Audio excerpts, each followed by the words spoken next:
ಯಾರು ಕೆಲಸ ಮಾಡ್ತಾರೆ ಅವರು ಸಾರ್ವಜನಿಕ ಜೀವನದಲ್ಲಿ ಇರ್ತಾರೆ.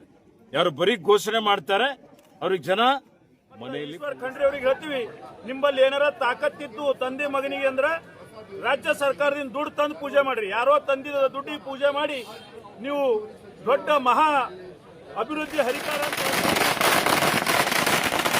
ಆಗ್ತಾ ಇಲ್ಲ ಅಂತಂದ್ರೆ ಪ್ರತಿಭಟನೆ ಮಾಡಬೇಕು.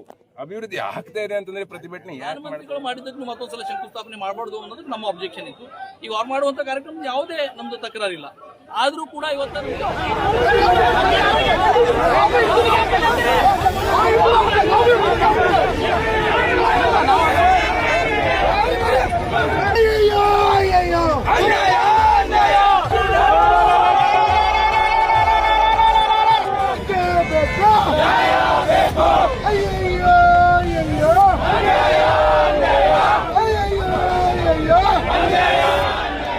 ತಡೆ ಹಿಡಿದಿದ್ರು ಅಭಿವೃದ್ಧಿ ತಡಿಲಿಕ್ಕೆ ಸಾಧ್ಯ ಇಲ್ಲ.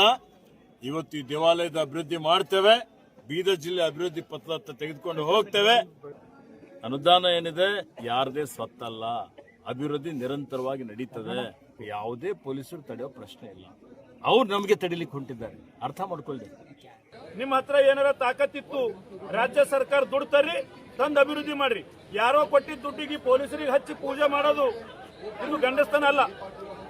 ಪೊಲೀಸ್ ವ್ಯವಸ್ಥೆ ತಗೊಂಡು ನೀವು ಪೂಜೆ ಮಾಡೋದು ಇದು ನಿಮಗೆ ಶೋಭೆ ತರಲ್ಲ. ನಿಮಗೆ ಏನಾರ ಮಾನ ಮರ್ಯಾದೆ ಇದ್ರೆ ರಾಜ್ಯ ಸರ್ಕಾರದ ಅನುದಾನ ತರ್ರಿ, ನೀವು ಪೂಜೆ ಮಾಡ್ರಿ ಅಂತ.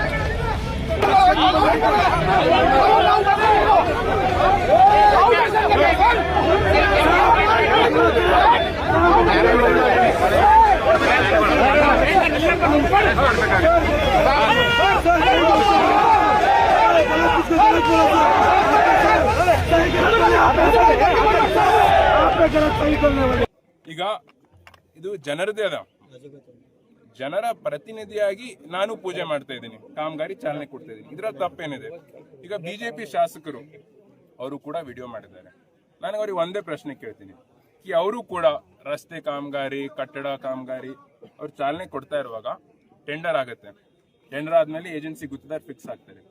ಫಿಕ್ಸ್ ಆಗಿ ಕಾಮಗಾರಿ ಪ್ರಾರಂಭ ಆಗೋ ಸಮಯದಲ್ಲಿ ಅವರು ಹೋಗಿ ಪೂಜೆ ಮಾಡ್ತಾರೆ. ಈಗ ಅವ್ರು ಮಾಡಿದರೆ ಸರಿ, ಅದೇ ನಾನ್ ಮಾಡ್ತಾ ಇದ್ದೀನಿ, ನಾನ್ ಮಾಡಿದ್ರೆ ತಪ್ಪ? ಇದು ಎಂತ ನ್ಯಾಯ? ಇಷ್ಟೆಲ್ಲ ಗೊಂದಲಕ್ಕೆ ಕಾರಣ ಜಿಲ್ಲಾಡಳಿತ. ಅವರು ಪತ್ರವನ್ನು ಪ್ರಿಂಟ್ ಮಾಡಿದ್ರು ಶಂಕುಸ್ಥಾಪನೆ ಅಂತ ಹೇಳಿ. ಪಾಪನಾಶದ 72.41 ಕೋಟಿ ಕಾಮಗಾರಿಯ ಶಂಕುಸ್ಥಾಪನೆ ಅಂತ ಒಂದು ಸರ್ಕಾರಿ ಕಾರ್ಯಕ್ರಮ ಮಾಡಿದ್ರು. ಈಗಾಗಲೇ ಅದು ಶಂಕುಸ್ಥಾಪನೆ ನರೇಂದ್ರ ಮೋದಿ ಅವರು ವರ್ಚುವಲ್ ಸಭೆ ಮುಖಾಂತರ 7ನೇ ಮಾರ್ಚ್ 2024 ಮಾಡಿದ್ದಾರೆ. ಪಾಪನಾಶ ದೇವಸ್ಥಾನಕ್ಕೆ ಅನುದಾನ ಕೊಟ್ಟಿದಂತ ನರೇಂದ್ರ ಮೋದಿ ಅವರಿಗೆ, ಪಾಪನಾಶ ದೇವಸ್ಥಾನಕ್ಕೆ ಅನುದಾನ ಕೊಟ್ಟಿದಂತ ನರೇಂದ್ರ ಮೋದಿ ಅವರಿಗೆ. ಆಚಾರ್ಯಾಯ ಮಂಗಲಂ ಶಿವ ಪರ ಶಿವರೂಪಾಯ ಮಂಗಲಂ ಆಚಾರ್ಯಾಯ ಶ್ರೀಮಲಧರಾಯ ಪರಿತತ್ವಬೋಧಾಯ ಬಿಜೆಪಿ ಶಾಸಕರ ಒಂದು ವಿಡಿಯೋ ನಾನು ನೋಡಿದೆ, ಕಿ ಅವರು ಹೀಗೆ ಮಾಡ್ತಾ ಇದ್ದಾರೆ ಅಂತಂಬೋದು. ನಾನು ಅವ್ರಿಗೆ ಒಂದೇ ಪ್ರಶ್ನೆ ಕೇಳ್ತೀನಿ, ಏನಂತಂದ್ರೆ ಅವರು ಕೂಡ ರಾಜ್ಯ ಸರ್ಕಾರದಲ್ಲಿ ಈಗ ನಮ್ಮ ಸರ್ಕಾರ ಇದೆ, ಮಾನ್ಯ ಮುಖ್ಯಮಂತ್ರಿಗಳು ಸಿದ್ದರಾಮಯ್ಯ ಸಾಹೇಬರು ಇದ್ದಾರೆ.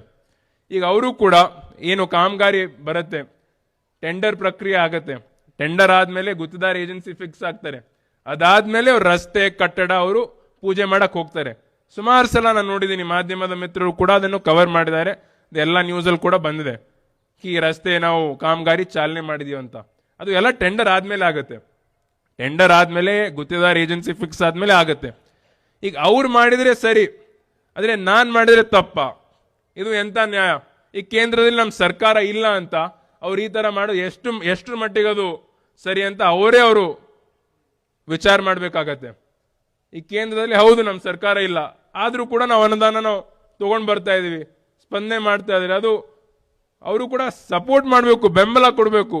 ಅವ್ರು ಮಾಡಿದ್ರೆ ನಾನು ಮಾಡಿದ್ದೀನಿ, ಟೆಂಡರ್ ಆಯ್ತು, ಟೆಂಡರ್ ಪ್ರಕ್ರಿಯೆ ಆದ್ಮೇಲೆ ಗುತ್ತಿದಾರ ಏಜೆನ್ಸಿ ಫೈನಲ್ ಆಯ್ತು, ಅದಾದ್ಮೇಲೆ ನಾವು ಪೂಜೆ ಮಾಡ್ತಾ ಇದೀವಿ, ಕಾಮಗಾರಿ ಚಾಲನೆ ಮಾಡ್ತಾ ಇದೀವಿ. ಅವ್ರು ಮಾಡಿದ್ರೆ ಸರಿ, ನಾವು ಮಾಡಿದ್ರೆ ತಪ್ಪು ಅಂತ ಒಂದು ಭಾವನೆ ಅವರು ಎಲ್ಲರಿಗೆ ಅವರು ಮೂಡಿಸೋದಕ್ಕೆ ಪ್ರಯತ್ನ ಮಾಡ್ತಾ ಇದ್ದಾರೆ. ಆದರೆ ಜನರಿಗೂ ಕೂಡ ಗೊತ್ತಾಗಿದೆ ಕಿ ಪಾಪನಾಶ್ ದೇವಸ್ಥಾನದ ಅಭಿವೃದ್ಧಿ ಇವ್ರು ಮಾಡ್ತಾ ಇದ್ರೆ ಒಳ್ಳೆ ರೀತಿಯಲ್ಲಿ ಅಭಿವೃದ್ಧಿ ಮಾಡ್ತಾ ಇದ್ದಾರೆ. ಈ ತರ ಪ್ರತಿಭಟನೆ ಮಾಡೋದು ಅವರಿಗೆ ಶೋಭೆ ತರೋದಿಲ್ಲ. ಪ್ರತಿಭಟನೆ ಯಾವಾಗ ಮಾಡಬೇಕು? ಅಭಿವೃದ್ಧಿ ಆಗ್ತಾ ಇಲ್ಲ, ಅವ್ರು ಕೆಲಸ ಮಾಡ್ತಾ ಇಲ್ಲ ಅಂತಂದ್ರೆ ಆವಾಗ ಪ್ರತಿಭಟನೆ ಮಾಡಲಿ. ಅದೇ ಅಭಿವೃದ್ಧಿ ಆಗ್ತಾ ಇದೆ, ಕೆಲಸ ಆಗ್ತಾ ಇದೆ, ಕಾಮಗಾರಿ ನಾವು ಚಾಲನೆ ಕೊಡ್ತಾ ಇದೀವಿ ಅಂತಂದ್ರೆ ಅವ್ರು ಪ್ರತಿಭಟನೆ ಮಾಡ್ತಾರೆ ಅಂತಂದ್ರೆ ಬಹಳ ಆಶ್ಚರ್ಯ ಮಾತು ಅಂತ ನನಗೆ ಅನ್ಸುತ್ತೆ. क्या टारगेट ईश्वर खंडरे और सागर खंडरे? देखो वो ईश्वर खंडरे को सागर खंडरे को टारगेट करने दो, लेकिन मंदिरों को टारगेट नहीं करना चाहिए तो लोग बर्दाश्त नहीं करेंगे.